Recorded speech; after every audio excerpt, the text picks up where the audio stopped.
সর্বসম্মতিও করে নাই।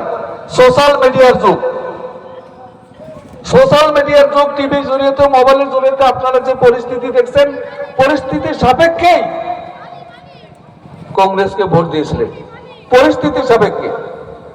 আমি বলবো না আপনাদের ভুল করছেন, কিন্তু একটা কথা, আজকে যদি এখানে টিউশন করার দরকার হয়েছে।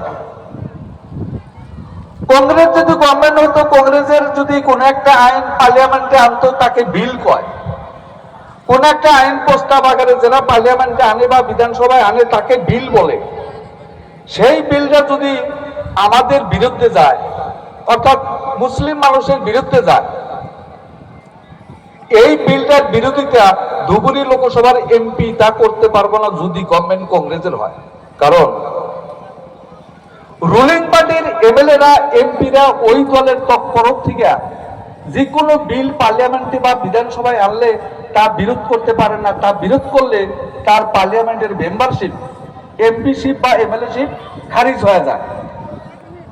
কিন্তু যারা সহযোগী দল থাকে, সাপোজ দিল্লিতে কংগ্রেস গভর্নমেন্ট হলে এখানে বদরুদ্দিন আজমল সামিল রইল, ওয়াকফ বিল আনলো, মুসলমানের ক্ষতি হবো, বিলটা যদি কংগ্রেসে আনছে বা আজকের দিনে বিজেপি আনছে, বিজেপির কোন বহুত এমপি আছে এই বিলটা চায় না, এই আইনটা চায় না। তারপরেও বিজেপির কোন এমপি এই আইনের বিরোধিতা এই জন্যই করে না যে এই আইনের বিরোধিতা করলে যে এমপি বিরোধিতা করব তার এমপিশিপ খারিজ হবো। কিন্তু যারা সহযোগী দল আছে তারা বিরোধ করতে পারে, যেমন নীতিশ কুমার, চন্দ্রবাবু নাইডু, এরা যদি বিরোধিতা করে এদের এমপিশিপ খারিজ হবো না।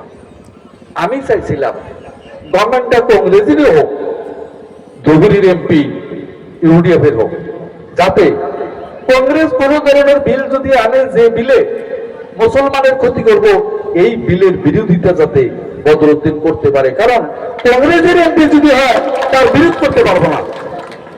কংগ্রেসের এমপি যদি হয়, পার্লামেন্টে যে কোনো বিল আসলে এই দলের এমপি বিরোধ করতে পারবে না, সহযোগী এমপি বদরুদ্দিন বিরোধ করতে পারবো। এই কামনা নিয়ে, এই আশা নিয়ে আপনাদেরকে আহ্বান জানাইছিলাম। তো টিউশন করার প্রয়োজন আছে। প্রত্যেকজন মানুষেরই পঞ্চায়েত ইলেকশন থেকে শুরু করে, এমএলএ ইলেকশন থেকে শুরু করে প্রত্যেকজন মানুষেরই দাবি, কি পাইলাম?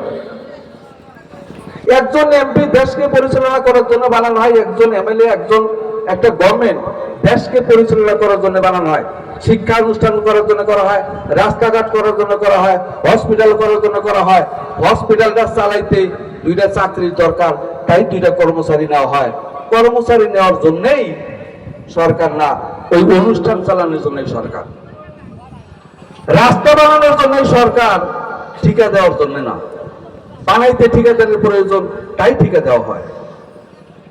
স্কুলের শিক্ষককে অ্যাপয়েন্টমেন্ট দেওয়ার জন্যই সরকার না, ছাত্রদেরকে পড়ানোর নামে স্কুল, সেই স্কুল চালাইতে দুইটা শিক্ষকের দরকার, তাই শিক্ষককে অ্যাপয়েন্টমেন্ট দেওয়া হয়।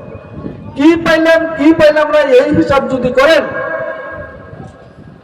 আর জবাব দিতে পারবো না। 10 বছর এমএলএ আমিও ছিলাম, আমিও কি কি প্রশ্নের সম্মুখীন হয়েছি কথাগুলা আমারও জানা আছে।